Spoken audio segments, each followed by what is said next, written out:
আসসালামু আলাইকুম বন্ধুরা, আমার নাম সানিয়াত খান নির্ঝর। আজকে খুব সকালে ঘুম থেকে উঠে গেছি শুধুমাত্র আপনাদের জন্য। আজকে প্রপার একটা ব্লগ বানাবো সুন্দর করে, যাতে কম সময় লাগে আর দেখতেও খুব সুন্দর লাগে। পাশেই থাকবেন। এখন চা গরম দিছি, চলেন দেখে আসি চাটার কি অবস্থা। ওঠার কারণ হচ্ছে আম্মু আমাকে আজকে ডাক দিছে, যে বলছে যে অফিসে যাবো, গেটটা লাগাও। এর জন্য গেট লাগাইতে উঠছিলাম। আর এই যে দেখেন, রং চা গরম চলতেছে। এই রং চার ভিতরে দুধ দিয়ে দুধ চা হয়ে যাবে। এরপরে চাটা খেয়ে বিছনা টিছনা গুছাবো। এরপরে টুকটাক একটু রান্না বাড়া আছে, তাও আপনাদের দেখাবো। পাশে থাকবেন। আসসালামু আলাইকুম বন্ধুরা, অনেকেই আছেন যারা দুধ চা কীভাবে তৈরি করতে হয় তা আপনারা জানেন না।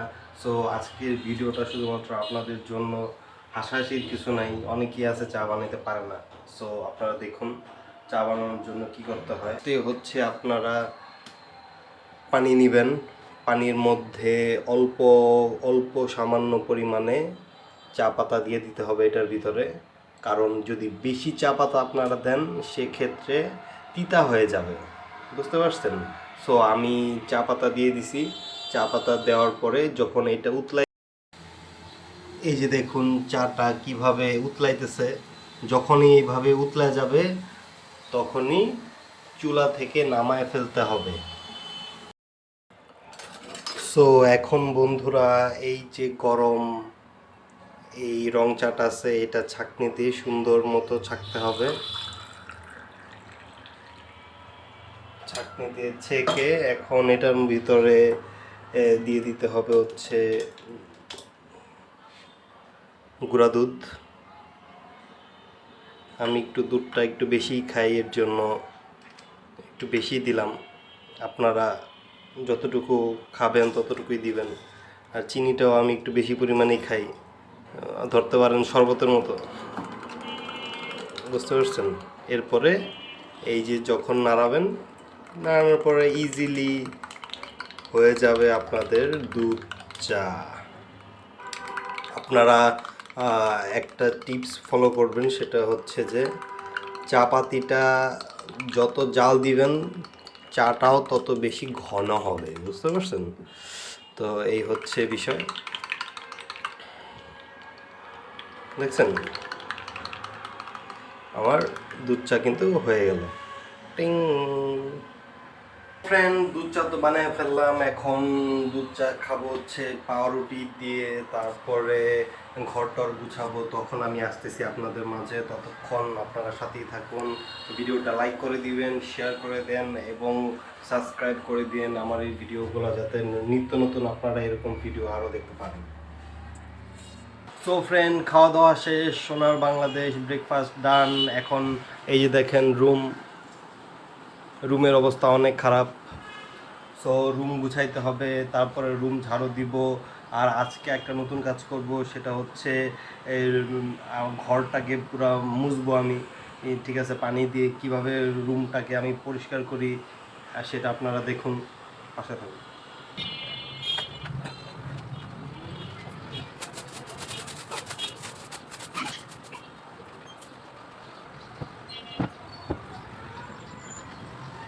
বন্ধুরা, রুম গুছানো ডান হয়ে গেছে। এখন রুম ঝাড়ু দিব। তারপরে আমার বেলকুনির অবস্থা অনেক বেশি খারাপ, আপনারা দেখুন। বৃষ্টি পড়ছিল কালকে, বৃষ্টি পরে বেলকুনির অবস্থা কি অবস্থা হয়েছে আপনারা দেখছেন। এখন ঘর ঝাড়ু দিতে হবে, ঘর ঝাড়ু দিয়ে তারপরে ঘর মুছবো। আপনারা সাথে থাকুন, দেখুন কিভাবে ঘর ক্লিন করি।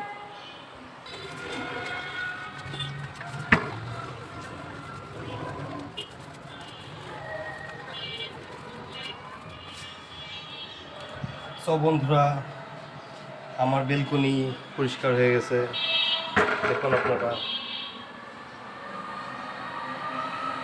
কত সুন্দর বেলকনি হয়ে গেছে। এখন হচ্ছে আমার রুম আমি সুন্দর করে ক্লিন করব। আপনারা দেখতে থাকুন।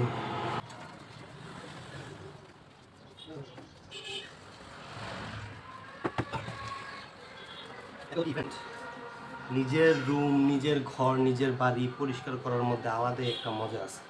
বুঝতে পারছেন? পরিষ্কার পরিচ্ছন্ন থাকলে মনও ভালো থাকে, আপনি যা কাজই করবেন সেই কাজই করতে আপনার ভালো লাগবে। এর জন্য সবসময় চেষ্টা করবেন নিজের ঘর, নিজের বাড়ি সব নিজেই পরিষ্কার করার জন্য। ঝাড়ু দেওয়া ডান। এই দেখুন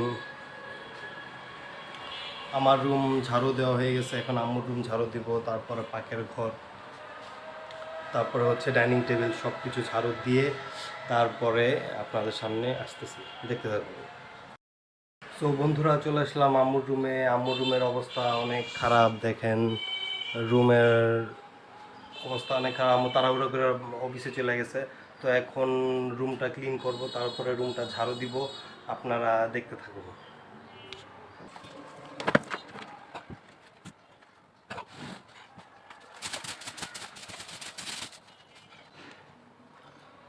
সো এই যে দেখুন বিছনা গুছানো ডান হয়ে গেছে, এখন রুমটাকে ঝাড়ু দিব।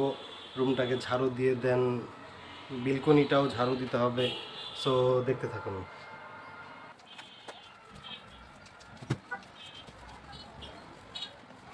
সো বন্ধুরা, বেলকনি ঝাড়ু দিতে গেছিলাম, যায়া দেখি যে কি একটা কাণ্ড। আপনারাই দেখুন, আপনাদের কারো বেলকনিতে কি পাখির বাসা আছে কিনা দেখুন।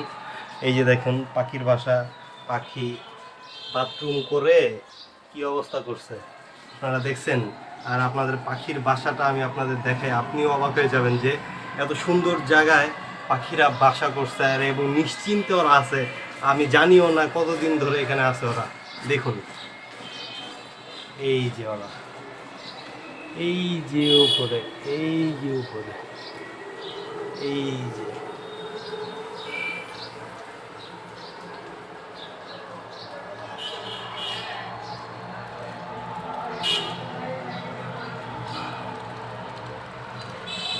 দেখতে পাইছেন পাখিরা কি সুন্দর বাসা করছে এখানে। আমি জানতামও না, এখানে আজকে আসলাম, এখানে আইসা দেখতেছি যে পাখিরা কত সুন্দর বাসা করতেছে। আমি মাঝে মাঝে কিচিরমিচির অনেক শব্দ শুনি, যে কই থেকে আসে কিচিরমিচির শব্দ। এখন যে আমার বাসার বেলকুনি থেকে আসতেছে সেইটা বুঝি নাই। সো ওরা ওদের মতো থাকুক, ওদেরকে ডিস্টার্ব করার কোনো দরকার নেই। সো আসেন এখন আমরা ঘর মুছবো, দেখুন কিভাবে ঘর মুছি।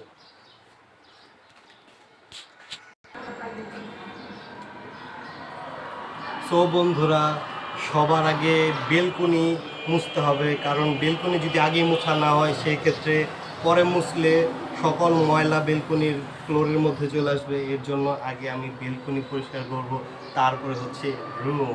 দেখতে থাকুন।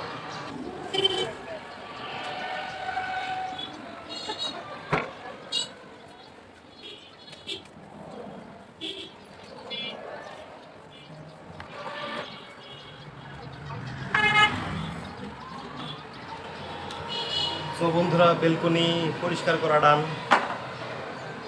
আপনারা দেখতেই পাইছেন কতটা ক্লিন হয়েছে বেলকনি। এখন আমার রুম এখন ক্লিন করতে হবে। সো দেখতে থাকুন।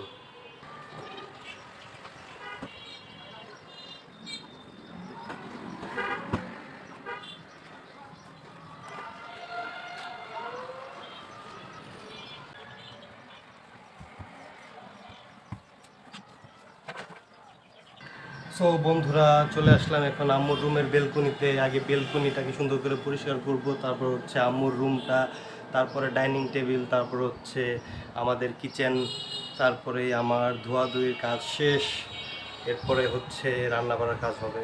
সো আপনারা পাশেই থাকুন।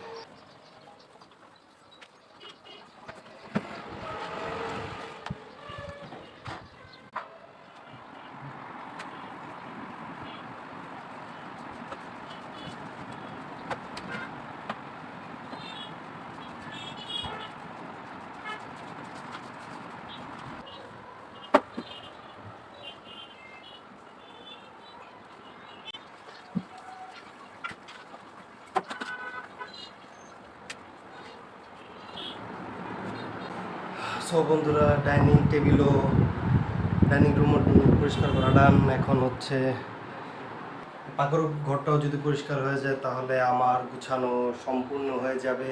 এরপর রান্নাবান্নার বিষয়ে যদি কিছু থাকে তাহলে করব, না থাকলে আবার দুপুরের দিকে খাওয়ার সময় আপনার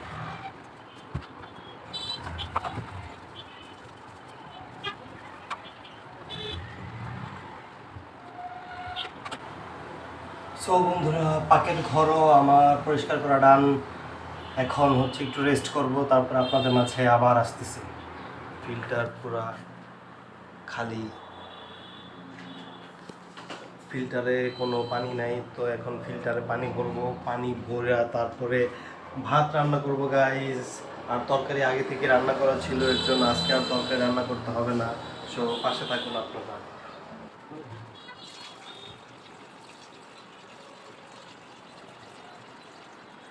এরকম বড় বড় পাতিল দুইটা দিলেই ফিল্টার ফুল। ফিল্টারে যখন পানি ভরবেন তখন একটা জিনিস মনে রাখবেন, আপনারা যে ট্যাপের পানি ইউজ করবেন সে ট্যাপের পানিটার মধ্যে অনেক বেশি আয়রন থাকতে পারে।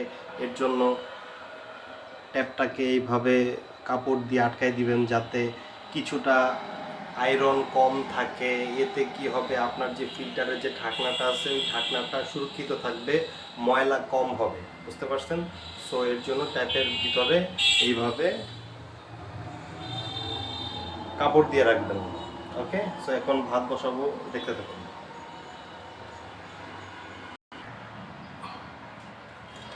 তো বন্ধুরা, অনেকগুলা ভাত রয়ে গেছে, তো এখন এই ভাতটাকে আজরায়া এটাকে ধুয়ে ফেলবো, যাতে ভাত রান্না করার পরে এই ভাতটা গরম ভাতের উপরে দিয়ে দিতে পারি। তাহলে এই ভাতটাও গরম হয়ে যাবে এবং এই ভাতটাও খাওয়া যাবে।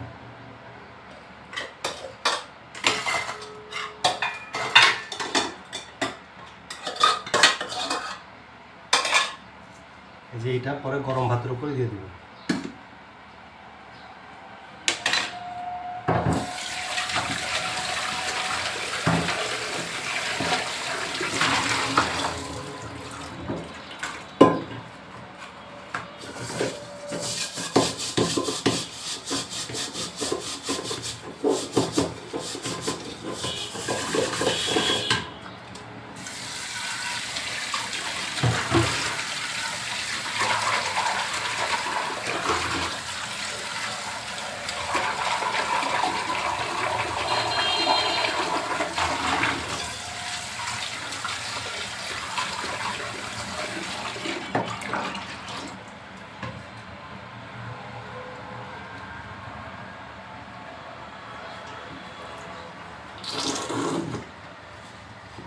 অ্যান্ড কখনো ভাত ওয়েস্ট করবেন না।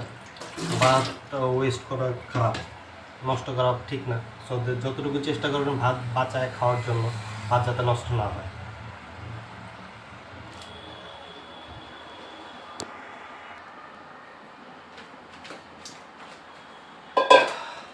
এখন এই ড্রাম থেকে চাল নিব। আমাদের ফ্যামিলিতে ভাত সবাই একটু কমই খায়, এর জন্য এই ছোট ছোট পট দিয়ে 2 পট চাল দিয়ে দিয়েছি। আর আগের কিছু ভাত আছে, সব মিলে হয়ে যাবে।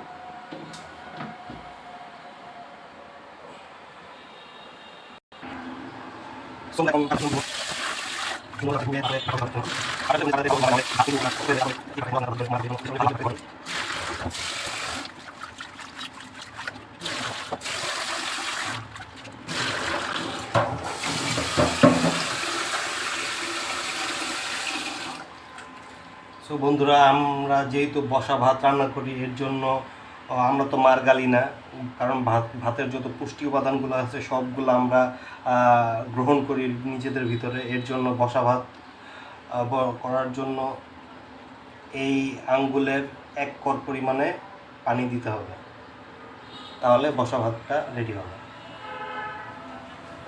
এখন ভাত বসায় দিলাম চুলার মধ্যে। এখন আগুন ধরাই দিলেই ঝামেলা শেষ।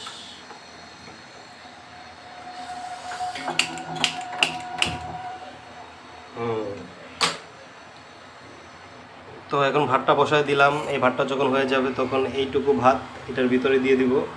তাতে কি হবে, ভাতটা গরম থাকবে এবং 2টা ভাতই খাওয়া যাবে। সো আপনাদের মাঝে আসবো গোসল টোসল করে খাওয়া দাওয়ার সময়। সো বন্ধুরা, ম্যাগি নুডলস রান্না করছিলাম, এই যে সন্ধ্যাবেলার খাবার। সো আজকের ভিডিওটা তেমন একটা ভালো হয় নাই, কালকে থেকে ইনশাল্লাহ আরও ভালো হবে। সবাই পাশে থাকুন। আল্লাহ হাফেজ।